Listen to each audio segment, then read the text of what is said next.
Assalamualaikum warahmatullahi wabarakatuh. Di sini saya Krisnadi Prasetya, mahasiswa PPG Prajabatan tahun 2022, berasal dari Universitas 11 Maret.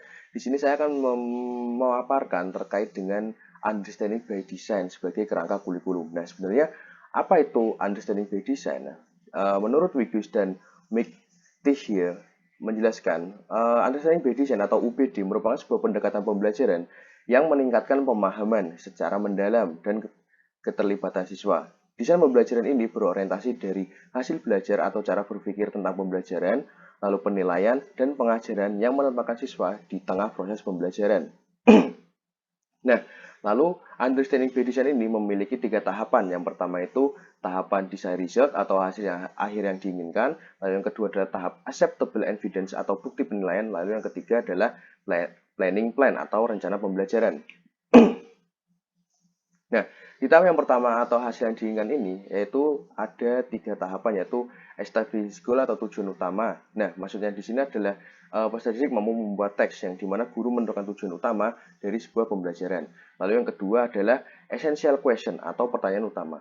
Maksudnya di sini adalah contohnya bagaimana struktur dan kebahasaan teks isai. Apakah peserta didik dapat membuat teks isai sesuai dengan teks serta struktur kebahasaannya? Jadi lebih kepada apa sih yang akan didapat siswa dari tujuan utama ini. Nah, lalu yang ketiga adalah understanding atau pemahaman, yaitu peserta didik dapat memahami struktur teks dan kebahasaan teks isai seperti itu.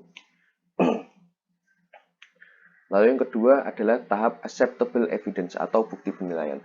Bukti penilaian di sini adalah tentang bagaimana sebuah tugas yang dapat menunjang pemahaman siswa. Nah, di sini ada 2, yaitu adalah performa task atau tugas performa yang dimana tugas atau keterampilan portofolio yang dapat membantu para peserta didik agar untuk mencapai tujuan utama yang sudah direncanakan oleh guru, yaitu berkaitan dengan tahap pertama yang establish goal atau tujuan utama. Nah, lalu yang kedua adalah other evidence atau bukti lainnya, hal lain yang dapat mendukung tugas performa seperti portofolio, esai, tugas-tugas pilihan ganda, dan lain sebagainya yang menunjang peserta didik.